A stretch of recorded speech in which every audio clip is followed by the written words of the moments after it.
Bom, gente, e hoje eu tenho aqui nesse nosso encontro marcado todo especial, eu tenho aqui comigo convidados super especiais para falarmos trazermos aí até de uma forma informal, descontraída, mas um tema que tem sido uma das pautas mais importantes aí dos últimos tempos, em que, né, de temperaturas aí altíssimas, por um outro lado, falta de chuvas, secas extremas, queimadas aí Brasil afora. Portanto, nós não poderíamos, o encontro marcado, não poderia deixar aí de trazer essa pauta também para o programa, que é o meio ambiente, emergências climáticas. E então tenho aqui um prazerzão de ter esses nossos convidados aqui ilustres, vou falar doutor, tá? Doutor Hermelino de Oliveira Santos, que é juiz do trabalho aposentado e hoje, além de advogado, ele oferece uma contribuição importante na Comissão de Meio Ambiente da OAB em Jundiaí, é o presidente da comissão.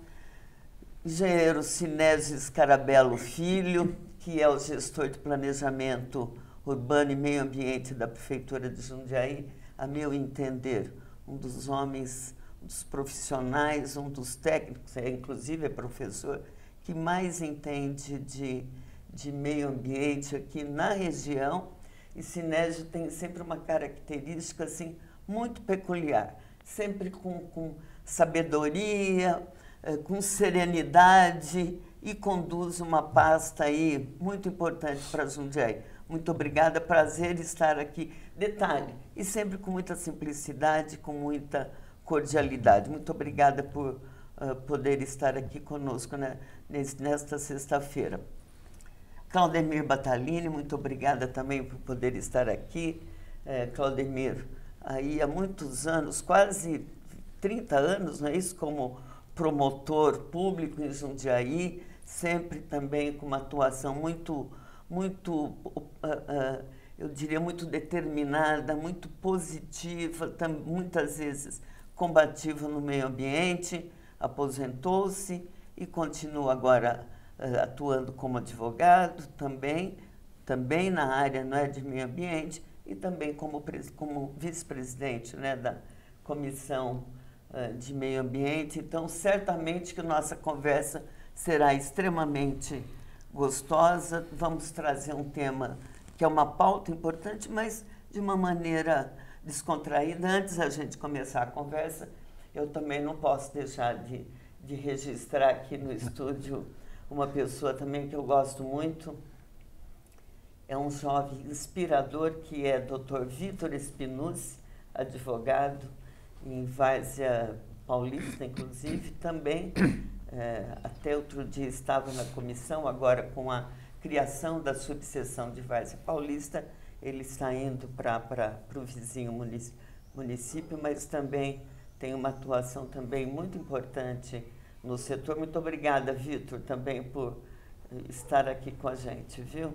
Bom, queridos, meio ambiente, emergências climáticas, plantios de árvores queimadas. Eu quero ouvir vocês a respeito. Doutor Hermelino.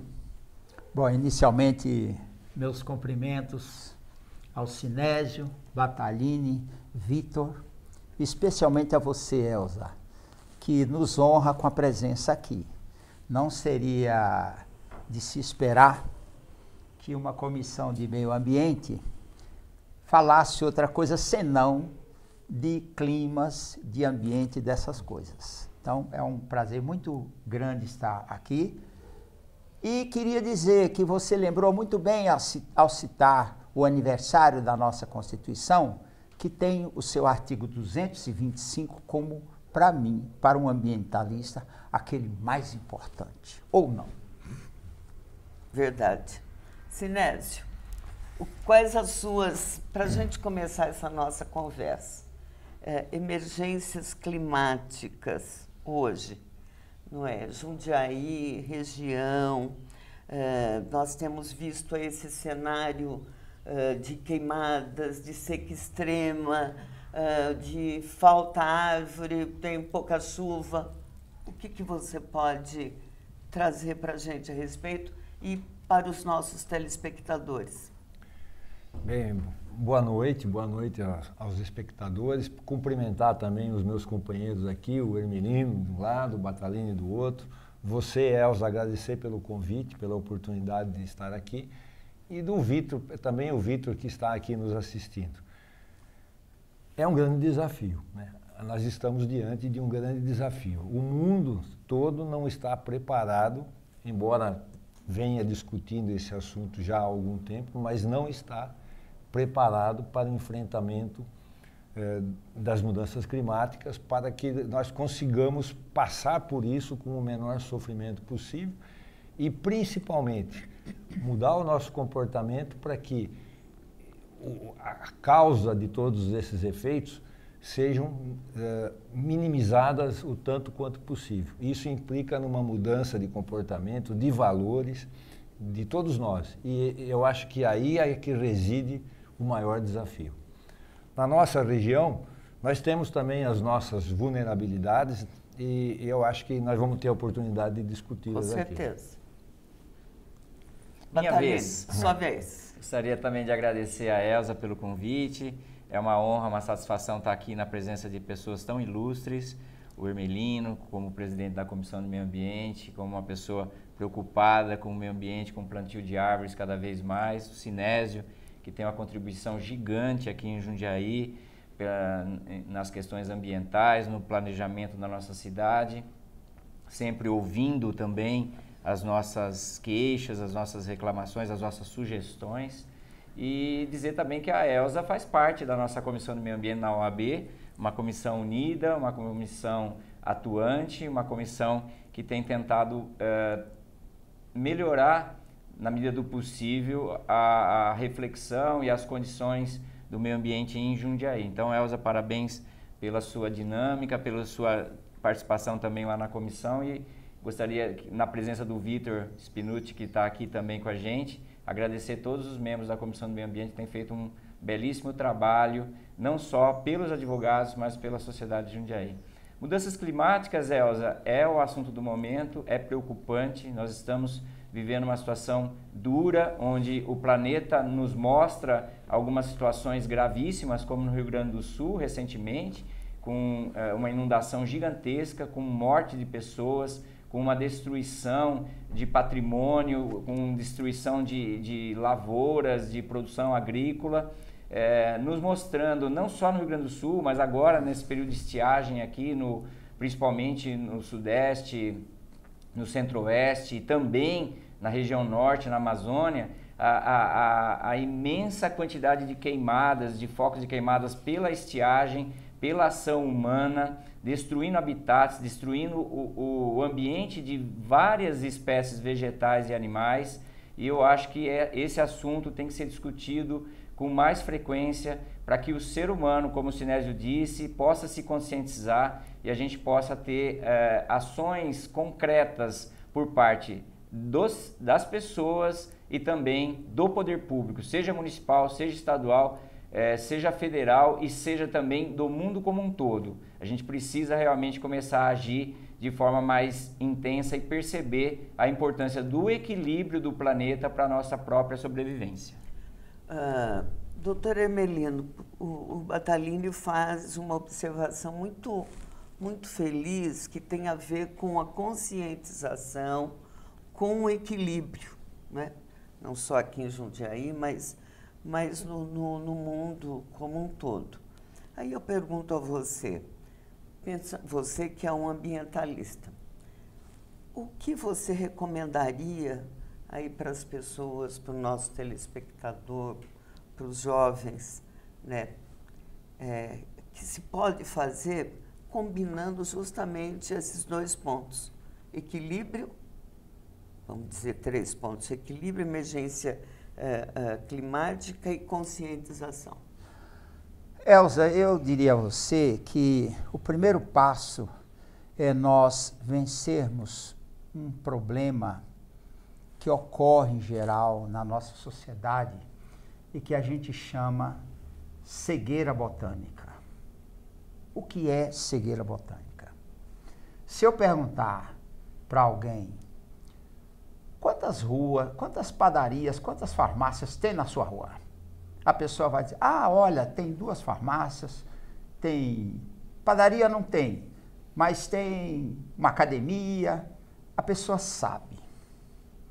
Se eu perguntar para essa mesma pessoa quantas árvores tem plantadas na sua rua, tem árvore na sua rua? Tem. Quantas? Olha, não sei bem, mas tem. Que tipo de árvore? Olha, eu não sei muito bem. Mas tem sim, agora que eu estou lembrando que tem. A conclusão que a gente chega, Elza, é que a árvore, ela é tida como um elemento urbano, mas não que marque, que tenha tanta importância para a pessoa. Então eu responderia a tua pergunta, claro que também gostaria de ouvir a opinião dos colegas, sobre a necessidade de uma importantização da árvore, né? Da arborização das ruas, porque ela exerce um papel que as pessoas às vezes não lembram. As pessoas sabem que isso existe, mas não se lembram. A árvore, ela retira gás carbônico, ela devolve oxigênio, ela faz fotossíntese com a luz do sol e, principalmente, ela ameniza o clima. Aonde a gente tem uma arborização intensa, nós não temos ilha de calor. Então, eu diria a você que um dos propósitos da nossa Comissão do Meio Ambiente da UAB de Jundiaí, e que Battaglini tão bem enfatizou a importância, ela tem lutado por isso, por melhor arborização da cidade. E nesse ponto, eu quero até dizer da satisfação que a gente tem em ter o Sinésio conosco aqui, porque ele é muito receptivo e um dos melhores livros que eu já vi defendendo, por exemplo, a Serra do Japi, que tem um papel dela, tem a autoria do Sinésio.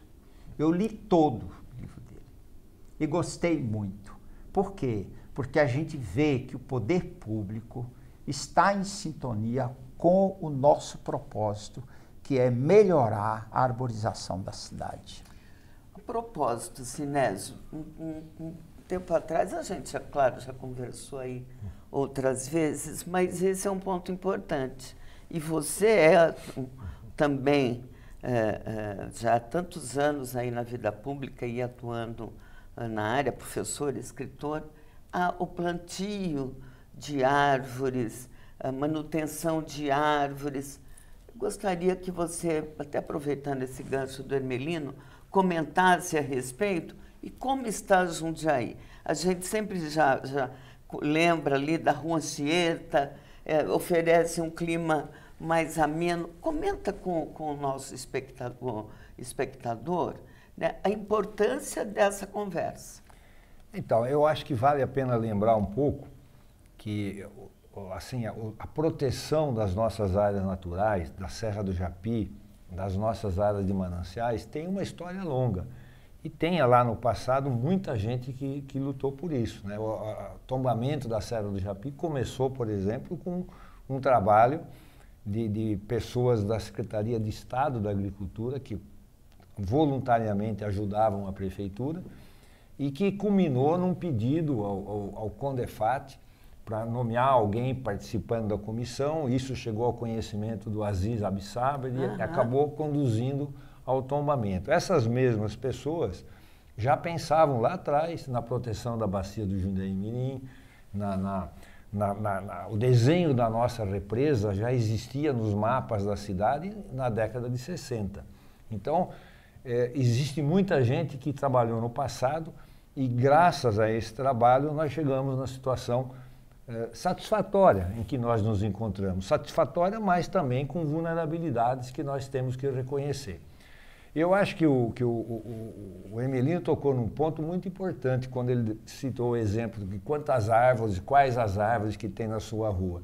O que mostra que a nossa percepção, ela está dirigida para os nossos valores. Sim. E como nós não valorizamos suficientemente a árvore, Exatamente. nós não percebemos, nós percebemos outra coisa. Então é preciso que nós tenhamos essa percepção mais aguda em relação à importância da árvore e em relação à importância menor de outras coisas. A árvore entope a calha, é um pequeno transtorno, muito menor do que um calor excessivo que pode acabar com a nossa vida, né? A árvore atrapalha a vaga do carro. Então, nós ainda sentimos todas essas dificuldades, o poder público sente todas essas dificuldades no momento em que ele vai fazer o plantio de árvore em locais já urbanizados. E essa resistência, ela precisa diminuir e eu acho que um programa como esse, uma discussão como essa, contribui muito para isso. Com certeza. Battaglini, e como conscientizar as pessoas, a seu entender, sobre a importância de se valorizar mais a árvore para minimizar a emergência climática, para reduzir o efeito do carbono? O que você pode comentar a respeito? Você, inclusive, que também é professor. Falando nisso, né, Elza, eu sou professor de Direito Ambiental e não de Educação Ambiental propriamente dito, embora não é possível falar Direito Ambiental sem falar também em Educação Ambiental, e a gente tem que lembrar que a gente tem uma política nacional de educação ambiental. Nós temos uma legislação que impõe em todos os níveis de escolaridade que a educação ambiental aconteça, mesmo que de forma transversal, né? Então, nós temos que realmente enfatizar isso nas escolas, desde os primeiros anos. As escolas têm, muitas vezes, hortas comunitárias, têm sistemas de compostagem, separação do lixo reciclável, plantio de árvores. Eu mesmo participei. A Comissão de Meio Ambiente fez, o ano passado, plantio em 2 escolas diferentes aqui no município, com o apoio também da Prefeitura.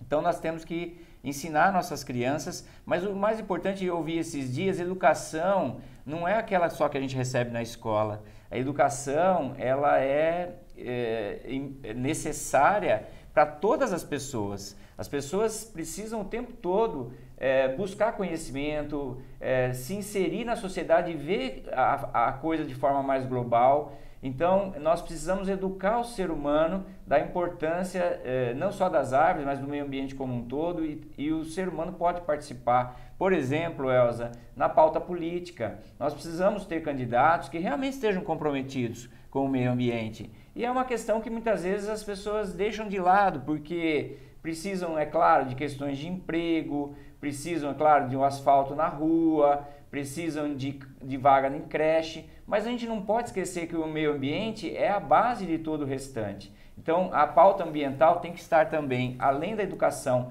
em todos os níveis de escola, mas também na sociedade como um todo e também no momento da gente escolher os nossos candidatos para ocupar cargos importantes, seja no município, seja no estado, seja na União, e que a gente possa, principalmente, Elza, cobrar daqueles políticos que foram eleitos, que o meio ambiente também seja uma pauta importante do trabalho para reverter em favor de toda a sociedade. Ontem eu vi num dos jornalísticos, eu não me recordo agora assim, no da Band, um Instituto de São Paulo, foi uma matéria muito interessante, por meio da inteligência artificial, olha que louco, mediu, fez uma avaliação junto aos candidatos, agora nessas eleições, para ver quantos tem a pauta, essa nossa conversa, nos seus programas de governo. Ao final, constatou-se que nenhum tem como prioridade. Não estamos falando aqui da região de Jundiaí, mas no estado como um todo. Elza, então, isso é muito louco. Posso fazer um comentário nesse nosso bate-papo informal? Pode. Eu estou no CONDEMA, né, que é o Conselho de Meio Ambiente aqui de Jundiaí, que é um órgão paritário formado pela sociedade civil e por representantes do município. eu estou lá por indicação da nossa subseção da OAB, por estar na Comissão de Meio Ambiente da OAB. E você sabe que agora, antes das eleições, eu propus, foi aprovado e nós oficiamos e recebemos as respostas de todos os candidatos a prefeito para saber detalhadamente qual era a pauta ambiental nas campanhas dele. Isso serve como um parâmetro não só para o CONDEMA, mas para as políticas públicas do município, onde nós vamos ter daqui para frente um compromisso escrito, né, junto ao CONDEMA desses candidatos, à medida em que aquele que ganhar vai ter que colocar em prática aquelas promessas que fazem parte do seu plano de governo. Entendi. Emelino, assim, muito brevemente, a seu entender, eu sei que você é um defensor aí também, incansável, do meio ambiente. Essas secas extremas, temperaturas extremas, esse calorão aí, todo mundo falando, olha, o ano que vem, aí os próximos dias as temperaturas podem chegar a 40 graus, tem uma estreita relação com árvores, com plantio de árvores, a seu entender, ou não, ou implica com algum outro processo do meio ambiente? Olha, Elza, no mundo todo, hoje, não somente os ambientalistas, mas em geral, os meteorologistas, principalmente estes, mostram que essa mudança climática que a gente está vivendo tem sim uma relação a ver com a cobertura vegetal do planeta. E isso mostra, por exemplo, se nós continuarmos diminuindo a cobertura vegetal, principalmente o que ocorre aqui no Brasil com relação à área amazônica, a Amazônia Legal, que engloba vários países, não tenham a menor dúvida de que as consequências não serão boas. Por quê? Porque a floresta, ela tem um papel importante, que é a liberação de água através das folhas para a natureza e também a manutenção da temperatura. Então, na medida em que nós vamos eliminando a cobertura florestal, ocorre uma desarrumação no clima. E eu cito um exemplo. São Paulo, na década de 60, que foi quando eu cheguei na capital de São Paulo, São Paulo era conhecido como a terra da garoa. A garoa era infalível na maioria das manhãs. E eu me lembro muito, eram meses com aquela garoa cedo. Hoje nós não temos mais garoa. Então, até garoa acabou.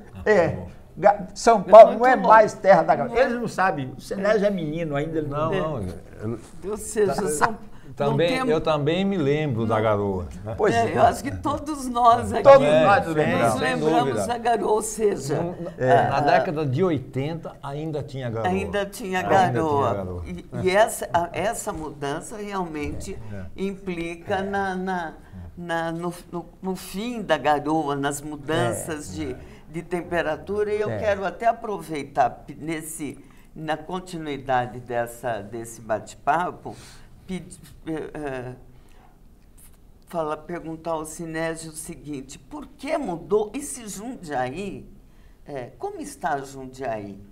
Podemos pensar que ainda nós podemos, como bem lembra o Emelino, pensar que daqui a pouco podemos voltar a ser também uma cidade, ou ter a cidade da garoa, Sinésio? Como está Jundiaí? Nós gostaríamos muito, né? Eu acho que quando a gente pensa na nossa região, a relação entre, por exemplo, a cobertura florestal, a existência de floresta e a água é muito grande. Então, quando nós temos esses períodos prolongados de estiagem, além do calor, do desconforto térmico, nós temos os nossos mananciais sendo reduzidos e a nossa dependência de água vindo de fora aumentando. Só que quem está fora, né, ou fora, está sofrendo os mesmos eventos. e lá também a água está escasseando. Então, nós temos sim as nossas vulnerabilidades. Eu acho que nós temos áreas que podem ter uma recuperação florestal muito grande, áreas que no passado tinham exploração de cerâmica, de mineração, e que hoje estão sem nenhuma vegetação, elas podem ser recuperadas nas nossas áreas de mananciais, mas o retorno da garoa aqui não depende só de Jundiaí. É um problema maior, é um problema regional, é um problema do país, na verdade. Jundiaí está preparado para a Agenda 30? Nós temos um projeto que nós propusemos para o governo do estado, que era nós chamamos, quando propusemos, de requalificação do Vale do Rio Jundiaí. O Rio Jundiaí tem 100 quilômetros de extensão, aproximadamente, da sua nascente até a foz no Rio Tietê, no município de Salto. E o governo do estado gostou do projeto.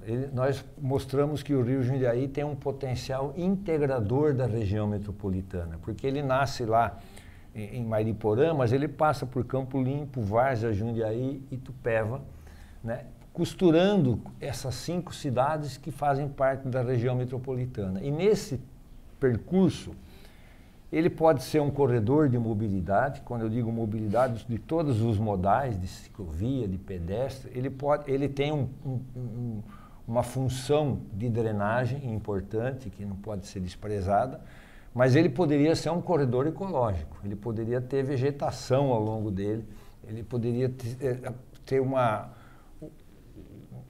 aspecto que atraísse a população, que não passasse mais despercebido pela população que passa de automóvel por cima da ponte e nem percebe que ali embaixo tem um rio, né? Então, esse projeto foi mostrado para o governo do estado, o governo do estado adotou como um projeto prioritário, ou pelo menos como projeto inicial da região metropolitana, e pretende levar para a COP30 essa proposta. É exatamente isso que eu gostaria de perguntar. Jundiaí deverá estar na COP30? Teremos projeto, talvez esse, para apresentar em Belém, porque a COP30, Batalini e Hermelino, daqui a pouco está aí, né? Que é novembro de 2025, não é isso? Estamos há um ano. Estamos há um ano.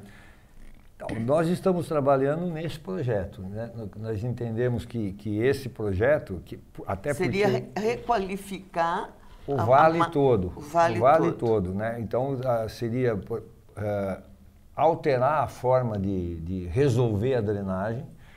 Como é que a gente resolve a drenagem dos rios? Nós ainda seguimos uma metodologia que vem lá do passado, que é aumentar a capacidade de escoamento, que significa a mesma coisa de mandar a água embora, né? Eu aumento a velocidade para que a água vá embora e depois ela vai faltar, né? Quando parar de chover, ela vai faltar. Então, hoje, existe uma outra metodologia que nós chamamos de manejo de águas pluviais, que não atua exclusivamente no canal do rio, mas atua em toda a bacia. E tudo isso junto é que vai permitir você fazer uma requalificação do Vale do Rio Jundiaí. Evidentemente, nós precisamos de mais espaço. Então, ao longo do tempo, é um projeto de longo prazo, isso vai exigir desapropriações em ambas as margens. Mais plantios de árvores? Mais plantios de árvores, não é sem isso, dúvida, né? Doutor Hermelino? Opa, e o rio vai ficar feliz, porque o rio sente. Sem dúvida. Como a Serra do Japi sente. Sem dúvida. Então, o que se imagina é um corredor ecológico com muita árvore ao longo do rio, tirar do lado do rio o interceptor de esgoto, etc., colocá-lo mais afastado e, nesse lugar, plantar árvore. E um lugar onde também seja possível caminhar para você perceber tudo isso e perceber o próprio rio, né? Que é importante perceber o rio. Nós temos um trecho do Rio Pinheiros, em São Paulo, que foi feito isso, não é? Sim, temos um trecho do Rio Pinheiros. Então, não é um projeto de curto prazo, não é um mas projeto. Ele é inspirado em algo que aconteceu com prazo longo. Ele é inspirado no programa de despoluição do Rio Jundiaí, que começou lá na década de 80 e foi atingir os seus Foi resultados reclassificando, no começo né? dos anos 2000. É. Né? Então, foram 20 e poucos anos de trabalho intenso, não só de Jundiaí, mas também das outras cidades. E inspirado nessa experiência é que nós propusemos esse projeto do Rio Jundiaí. Entendi. Battaglini, você dá aula, inclusive, no Anchieta. Os seus alunos, você sente-os comprometidos com o meio ambiente, estão preparados para uma conversa como essa nossa aqui? Ou é só que eles recebem as informações, mas só como uma teoria ou para cumprir uma matéria, uma nota, talvez? Elza, modéstia à parte, depois que eles têm aula comigo, eles aumentam a consciência ambiental. Isso é muito bom, Meu era isso que eu trabalho é esse. Viu? Não dá. Era o que eu gostaria de... Todos nós queremos o nosso telespectador também. Num dado momento, eu cheguei em alguns anos, eu propus que um trabalho da faculdade para compor a nota do semestre era o plantio de uma árvore. E eles tinham, mas professor, eu não tenho lugar para plantar. Então planta no vaso, procura um rio para plantar uma árvore, procura uma praça, pede ajuda da prefeitura, liga lá na prefeitura, pede para fazer o plantio. Então eram formas de motivar os alunos não só a conhecer a teoria, mas colocar em prática. Eu gostaria também de dizer, Elza, que é importante que as pessoas tenham consciência, e é isso que eu reforço bastante lá na faculdade e no dia a dia, de a gente aumentar as áreas permeáveis nas nossas casas, para que aquela água da chuva possa minimamente entrar no solo, para que a gente possa fazer captação de água de chuva, que a gente possa, eu uso em casa uma parte da água da chuva também para regar minhas plantas, para regar o jardim, para lavar o quintal. A questão da energia solar também é importante, a questão da compostagem, a questão da separação do lixo. Então são atitudes simples que todo mundo pode contribuir para que o nosso planeta seja um pouco melhor. E não precisa nem de tanto planejamento, né, Sinésio? Não. Basta a pessoa ter essa disposição. Ter essa não consciência. É isso? Exatamente, ter essa, porque é de graça. Além né? do plantio da árvore. Além do plantio da árvore, porque você pode perfeitamente separar o lixo. Eu sei que essa pauta, essa nossa conversa dá mais um programa, a gente vai precisar continuar no outro dia, não é isso, Valério Dias?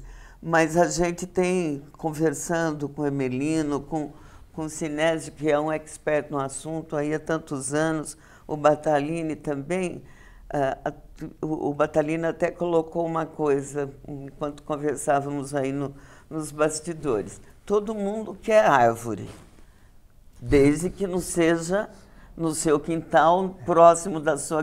Desculpe, que não seja na frente da sua casa, ou que não vá atrapalhar a entrada dos 3 carros. Não é isso, Sinésio? Não é isso, Emelino? Elza, no meu condomínio, para se plantar 110 árvores, porque precisava, foi uma luta. Entendi. Mas conseguimos. Mas então, conseguimos. Maravilhosamente. Entendi. Não é isso, Sinésio? É isso. Isso. Plantar árvore também é um desafio. É um desafio, porque o desafio maior que está por trás disso é justamente a mudança de consciência, essa agora, percepção. Nós já precisamos já terminar o programa, mas qual é, Sinésio, Battaglini, a relação, Emelino, da árvore com a redução de emissão de carbono? Ou a redução também vai depender aí da conscientização dos empresários, da indústria como um todo? Em 1 minuto. Battaglini. A árvore reduz a temperatura, a árvore permite a umidificação do ar. A árvore, existem estudos que a árvore ajuda a reduzir o consumo de energia elétrica. Com árvores plantadas, a gente precisa de menos ar-condicionado. E menos ar-condicionado é menos necessidade de gasto de energia. Então a árvore tem inúmeras funções, uma importância gigantesca. Então nós precisamos plantar árvore. Aliás, dizem, né, que o ser humano é completo quando ele tem um filho, escreve um livro e planta uma árvore. Então se você que está nos ouvindo ainda não plantou uma árvore, não teve essa satisfação, porque ao longo da minha vida eu consegui, não diretamente e indiretamente, fazer o plantio de muitas árvores, na área urbana e também nas áreas de proteção ambiental, nas nascentes, nos córregos. Então, se você não fez isso, eu lanço um desafio aqui, agradecendo a Elza por essa oportunidade, que você também busque aí com a técnica adequada, no local adequado, fazer o plantio da sua árvore para contribuir com o planeta, e vai contribuir com inúmeras outras formas, até com a redução das enchentes. A árvore vai ajudar a contribuir, porque no momento de chuva mais intensa, a árvore reduz essa força, vai captar a água no solo, e aí ela vai ajudar, inclusive, com as enchentes.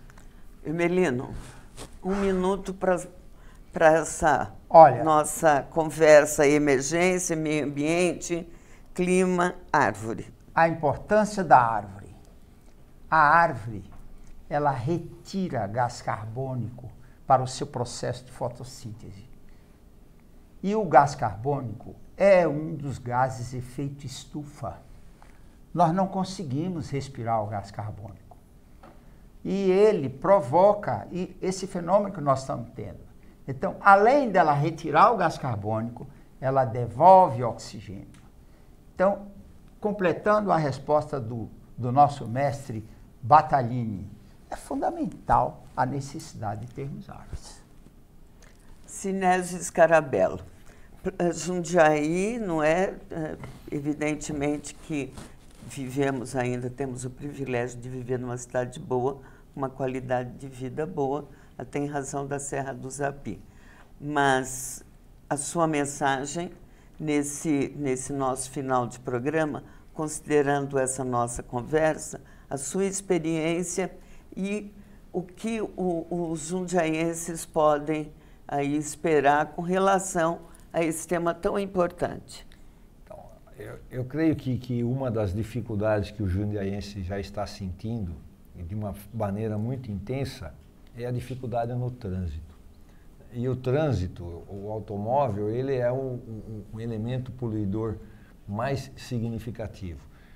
E dentre as mudanças pelas quais nós precisamos passar, uma delas é a independência do automóvel, ou a menor dependência do automóvel. É um e para isso desafio. nós temos que mudar também os nossos hábitos, melhorar o transporte coletivo e passar a caminhar, passar a usar de bicicletas, de outros meios de mobilidade. Eu acho que esse é um grande desafio e ajudaria muito as árvores e a qualidade do ar. Muito bom. Esse realmente é um tema, dá uma outra pauta, não é isso? Dá uma outra pauta, uma outra sem dúvida. pauta. É um desafio realmente, e hoje, realmente, conforme você colocou, determinados horários, determinadas direções, Jundiaí está difícil de andar, porque todo mundo quer sair com 2, 3 carros ao mesmo tempo, né? O número de automóveis em Jundiaí é desafiante. é 80% do número de habitantes. É. Se nós temos quase 500 mil habitantes, nós temos quase 400 mil veículos na cidade. Transitando. Que é um absurdo. É um absurdo. E cada vez menos árvores. E cada vez menos. Cada árvores. vez menos árvores. Olha, gente, eu agradeço muito a vocês. Com certeza nós precisamos nos reencontrar depois para esse nosso bate-papo, porque o tema realmente nos importa.